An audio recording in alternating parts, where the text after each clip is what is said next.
El 2025 fue el peor año para el dólar en casi una década y ahora todos los inversores se preguntan qué pasará en el 2026 con el dólar. Un dólar débil implica más inflación, necesitas más dinero para ese guacamole extra. Y ahora que la Reserva Federal enciende la impresora de dinero otra vez, se anticipa que el dólar seguirá debilitándose conforme la inflación continúe en aumento. Debes prepararte porque la mayoría no lo notará hasta que sienta el dolor en su cuenta, pero esto también genera oportunidades de inversión si logras anticiparte a este cambio.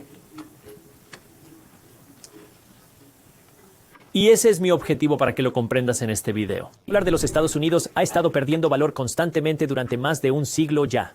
Mira esto. Este gráfico del Banco de la Reserva Federal muestra cómo ha variado el valor del dólar estadounidense en los últimos 100 años. El dólar estadounidense ha perdido más del 90% de su poder adquisitivo en el último siglo. ¿Escuchaste a tus padres o abuelos decir, en mis tiempos por 10 centavos veías una película y comprabas un Snickers? Pues esta es la razón. El dólar era más fuerte, necesitabas menos dólares para comprar más cosas. Y hemos recibido datos que indican que en 2025 el dólar estadounidense cayó un 9% frente a otras monedas. Solo hay 3 posibles razones para esto. La número 1 es que el dólar se debilitó. La número 2 es que otras monedas se fortalecieron en relación con el dólar o ambas. 1 y 2. Empecemos hablando de la número 1, un dólar más débil. Un dólar débil afecta a todos porque necesitas más dólares para comprar comida, pero también cambia qué inversiones subirán. Hablaré más sobre el lado de la inversión en un minuto, pero hay 3 grandes cosas que hacen que el dólar se debilite. Número 1, las tasas de interés más bajas causan un dólar más débil. Número 2, la creación de dinero. La impresión de dinero crea un dólar débil. Y número 3, una alta deuda sobre el PIB crea un dólar débil. Desglosemos esto empezando por las tasas bajas y veamos qué dijo Reuters. El dólar normalmente cae cuando la Fed reduce las tasas, ya que las tasas de interés más bajas de Estados Unidos hacen que los activos denominados en dólares sean menos atractivos para los inversores, reduciendo la demanda de la moneda. Déjenme explicarles lo que significa. Este es el gobierno de Estados Unidos y su gobierno funciona con una sola fuente de ingresos. Y esa fuente de ingresos no es otra que los impuestos de los contribuyentes. Y en el 2025-2026 se anticipa que el gobierno de los Estados Unidos genere alrededor de 5 billones de dólares en impuestos. Y luego, lo que hace el gobierno de los Estados Unidos es recolectar estos impuestos y luego salen y gastan este dinero. Utilizan este dinero para invertir en defensa, cuidados médicos y mejoras en infraestructura. Pero el problema es que el gobierno de EU no solo gasta los 5 billones que genera, sino que gasta todos esos 5 billones. Y luego gastan aproximadamente 2 billones de dólares adicionales. Ese es nuestro déficit en el 2025 y 2026, unos 2 billones, lo que significa que el gobierno de EU gasta 7 billones en total, pero gastan 2 billones que no tienen. Y estos 2 billones de dólares que no tienen deben financiarse a través de deuda. Ahora, ¿quién puede prestar dinero al gobierno de los Estados Unidos? Bueno, personas como usted y yo, inversores extranjeros, grandes instituciones de Wall Street y la Reserva Federal. Todas estas instituciones y personas pueden prestarle al gobierno de EU.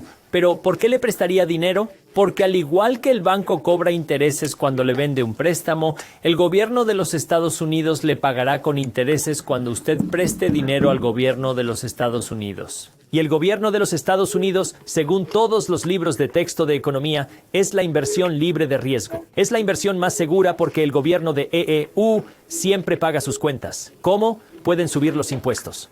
Además, pueden trabajar con la Reserva Federal para imprimir dinero y pagar sus cuentas. Por lo tanto, no hay certeza de que el dinero que se te reembolsará mantenga el valor que tú estimas que tendría en la actualidad, pero siempre podrán pagar sus facturas mientras puedan seguir imprimiendo dinero y subiendo los impuestos. Así que la gente presta dinero al gobierno de los Estados Unidos como una forma de financiar este gasto por déficit. Esta tasa de interés que paga el gobierno por la deuda se determina por 2 cosas. El primero lo define la economía, pero el segundo también lo define la tasa de fondos federales. La tasa de fondos federales es un interés fijado por el Banco de la Reserva Federal que presiona para subir o bajar este interés. Lo que hemos visto es que en 2025 la Reserva Federal ha estado bajando las tasas. Al bajar las tasas, el interés que paga el gobierno también cae. Piensa en esto desde el punto de vista del inversor. Al pensar en prestar o invertir, ¿quieres un retorno menor o uno mayor? La mayoría no quiere un retorno bajo. quieren mejores retornos con menos riesgo. Y aquí es donde Reuters dice que al bajar las tasas hay menos interés en estos dólares, o sea, menos ganas de prestar al gobierno de EEU, porque buscan mejor retorno. A medida que estos rendimientos del tesoro, es decir, las tasas de interés del gobierno, bajan, la gente quiere otras inversiones. Ponen su dinero en el mercado de valores, ponen su dinero en otros bonos, ponen su dinero en otros tipos de inversiones que dan mejor retorno porque no quieren esas bajas tasas del gobierno de EEU, lo que afecta el atractivo. El valor de ese dólar se reduce a causa de ello. El número 2 es imprimir dinero. Este es más intuitivo porque nuestro dinero no está respaldado por oro, ni plata, ni metales preciosos. Está respaldado por una promesa de que un dólar estadounidense tiene valor. Charles C. Por eso es moneda fiduciaria. Y lo que esto implica es que cuando el Banco de la Reserva Federal emite dinero, lo genera a partir de la nada. Y al crear este dinero de la nada, pueden prestarlo al gobierno de EEU y pueden gastar ese dinero. Pero uno debe considerar si la Reserva Federal puede simplemente prestar dinero al gobierno, ¿por qué pagamos impuestos? ¿Por qué la Fed no imprime esos 5 billones cada año? Así seguimos trabajando y guardamos más dinero. Bueno, hemos visto el impacto de eso porque recuerden que en 2020 el gobierno tuvo un gran déficit. 2 billones es un gran déficit, pero en 2020-2021 fue mayor. Y ese déficit se financió imprimiendo dinero la Reserva Federal. Esta creación e inyección de dinero se siente bien al principio porque todos reciben estímulos y cheques de desempleo y las empresas obtienen dinero gratis con los préstamos PPP y subvenciones y todo eso. Pero luego vemos los impactos de ese dinero gratis, que es la inflación. Y luego la inflación es esencialmente el dólar estadounidense debilitándose. Ahora, aquí es donde las cosas se ponen interesantes porque sabemos que la Fed ha estado bajando las tasas de interés en 2025. Empezaron en 2024, pero con la impresión de dinero, la Reserva Federal paró después de la pandemia. En 2022, con la inflación, la Reserva Federal apagó la impresora porque empezaron el endurecimiento cuantitativo. El endurecimiento cuantitativo no es imprimir dinero, es intentar ajustar nuestra economía. Busca sacar dinero del sistema. Así que eso sucedió en 2022, 2023, 2024 y 2025. Pero luego, el 1 de diciembre de 2025, la Reserva Federal anunció el fin del endurecimiento cuantitativo porque sintieron que la economía estaba muy ajustada. Y apenas pararon eso, el 2 de diciembre, un día después, abrieron la impresora y emitieron más de 13,000 millones para inyectar en la economía. Y luego dijeron, ¿saben qué? No es suficiente. Se comprometieron a 40,000 millones más al mes de impresión para inyectar dinero y estimular la economía. Esta impresión de dinero sí estimula la economía, pero tiene una consecuencia que es la inflación. Esto es lo que vemos cerca del final del año 2025 y parece que continuará en 2026. Esto nos lleva al punto número 3, la deuda en relación al PIB. He hablado de cómo el gobierno de EEU tiene un déficit de unos 2 billones al año. Pues bien, la totalidad de este déficit anual se acumula en una cifra denominada nuestra deuda nacional, que actualmente ronda los 38 billones de dólares durante los últimos años. El gobierno de EEU ha gastado 38 billones de dólares que no ha devuelto. La pregunta es, ¿son 38 billones un problema o no? Para ponerlo en perspectiva, mucha gente dice que sí, pero no lo entiende. Si tienes 10,000 dólares de deuda, ¿es un problema? Y la respuesta es, depende. Si vales 10 millones de dólares y tienes 10,000 dólares de deuda, no es gran cosa. Pero si vales 20 y tienes 10,000 de deuda, ahora sí es un problema. Cuando la gente pregunta si la deuda es buena o mala, la comparan con el valor de tus activos y tu garantía. Esta es nuestra deuda, 38 billones. Nuestros activos representan nuestra economía. Y en el año 2025, nuestra economía tenía un tamaño aproximado de 30 billones de dólares, lo que significa que ahora nuestra deuda es mayor que nuestra economía. De hecho, nuestra deuda es más del 125% de la economía. Ahora la pregunta ¿es eso un problema? Depende de a quién preguntes. La deuda de Japón sobre su PIB es cercana al 225%. Japón es una excepción por su economía distinta con tasas negativas por décadas. ahora enfrentan problemas con esa deuda del 225% sobre el PIB. Hice un video explicando la economía japonesa y el cambio de sistema. Te enlazo ese video en la descripción si no lo has visto. Sabemos que esto es un problema. Los economistas dicen que el objetivo de deuda PIB para otros países desarrollados es el 60%. Según economistas, Japón tiene un 225% de deuda. Estamos al 125%. La retrospectiva hace claro que no debes tener más deuda que activos. Si tienes más deuda que el valor de tu casa, puedes ver por qué es un problema. No ha sido un problema porque el dólar es la moneda de reserva mundial, lo cual implica que el mundo entero basa la valoración de sus economías en el dólar. El mundo entero comercia basándose en el dólar y eso le da a Estados Unidos más poder y capacidad para gastar dinero que no tienen. Porque incluso si gastamos un poco más, el mundo entero sigue confiando en el dólar estadounidense, al menos por ahora. Entonces, ¿estamos viendo que el dólar se debilita? Sí, estamos viendo que el dólar se debilita porque hemos visto bajar las tasas de interés. Veremos más creación de dinero en el año 2026 y una disminución adicional en las tasas de interés debido a un cambio en el Banco de la Reserva Federal. Sabemos que tenemos una alta deuda PIB, pero alto es subjetivo. Ahora comparemos esto con lo que está ocurriendo en otras naciones. Otros países compitiendo con EU, por ser la superpotencia económica mundial, han intentado fortalecer sus monedas para golpear a EU cuando están débiles. ¿A qué me refiero?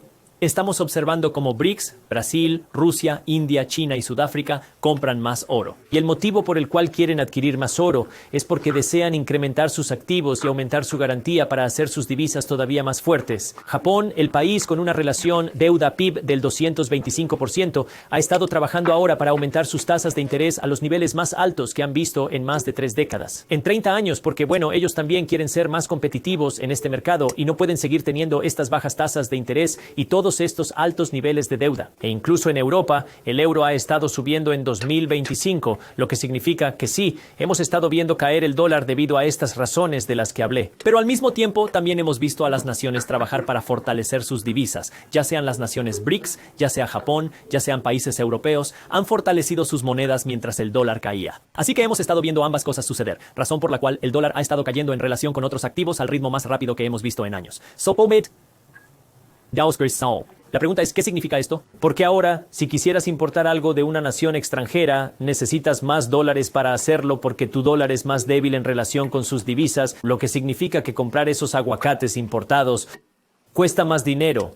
Dólares débiles son malas noticias para compradores extranjeros, pero curiosamente los dólares más débiles son en realidad buenas noticias si estás exportando a otras naciones, porque ahora los productos que exportas pueden ser comprados con divisas extranjeras más fuertes, porque si estás vendiendo algo a un país extranjero y ahora ese país extranjero tiene una moneda más valiosa, es más barato para ellos comprar los productos de Estados Unidos, lo que significa que podemos venderles más. Eso se traduce en 3 cosas que debes comprender.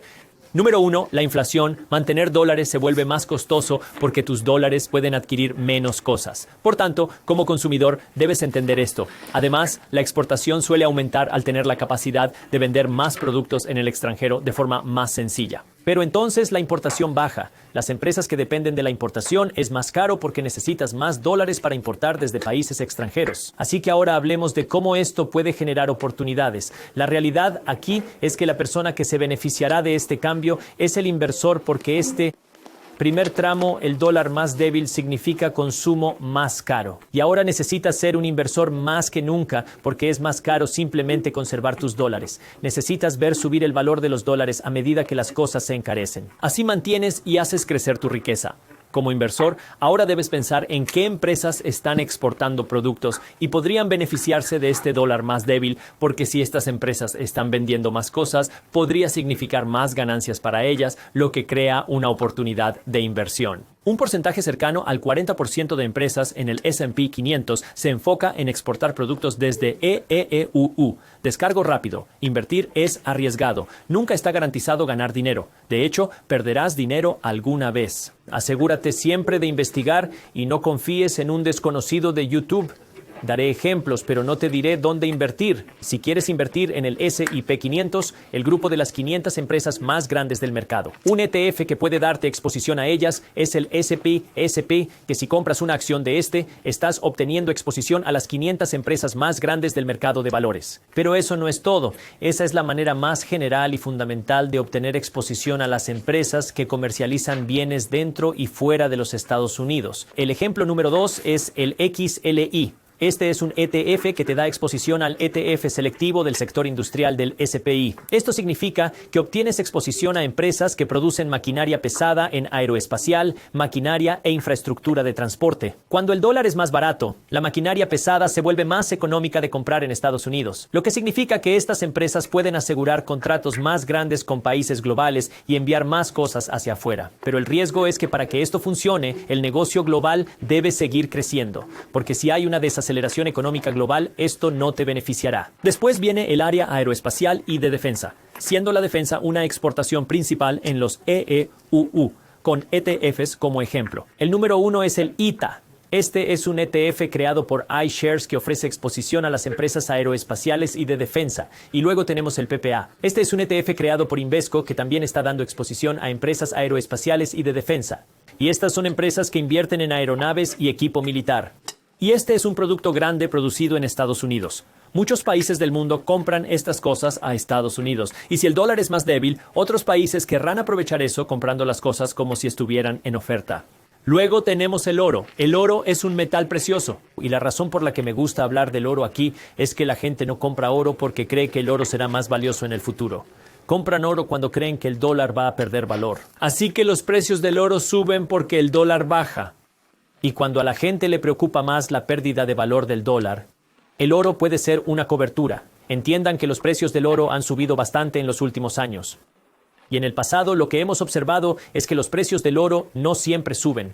Aumentan cuando la gente está preocupada por el dólar.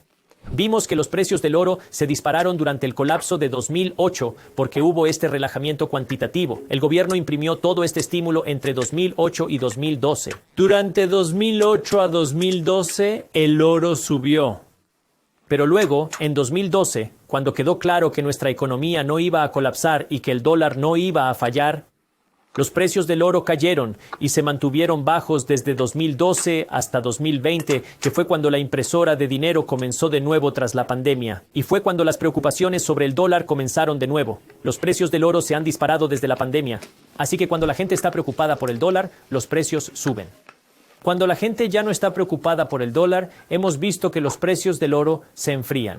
Así que entiendan que así es como funciona el juego del oro. Así que lo que vemos ahora es que el dólar estadounidense ha tenido su peor año en 2025 en muchos años. Y la razón es que primero, el dólar estadounidense ha perdido valor por las tasas de interés más bajas, por la impresión de dinero y por la creciente relación deuda-PIB. Todas estas cosas crean oportunidades de inversión. Número 2, de otros países trabajando para aumentar el valor de sus monedas. Hablamos de las naciones BRICS comprando oro. Hablamos de Japón, que busca aumentar sus tasas de interés para fortalecer su moneda y su ratio deuda-PIB. Y hablamos de lo que pasa en la eurozona con el euro. Luego hablamos de cómo esto puede crear oportunidades porque un dólar más débil encarece el consumo, pero también puede beneficiar a ciertos inversores porque sabemos que un dólar más débil abarata la exportación. Otros países quieren comprar más cosas a Estados Unidos cuando el dólar es más débil y esto beneficia a las empresas que exportan. El 40% de las empresas en el S&P 500 exportan, por lo que discutimos invertir en dicho índice. Hablamos de cómo los productos industriales y de manufactura son una exportación para Estados Unidos que se abaratan con un dólar débil y luego obtienes exposición con algo como el XLI. Pero eso requiere que la economía global continúe creciendo, ya que la exportación de productos de defensa es crucial para EEU.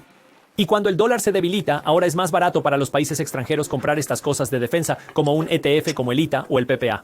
Y finalmente hablamos del oro, y puedes comprar el oro físico o puedes invertir en un ETF que te da exposición al oro, que es realmente oro en papel, y ese podría ser algo como el GLD. Espero que este video te haya aportado valor. Si es así, el mejor agradecimiento es una referencia. Por favor, comparte este video con un amigo, familiar, colega o inversor. Así podemos seguir difundiendo esta educación financiera. Gracias.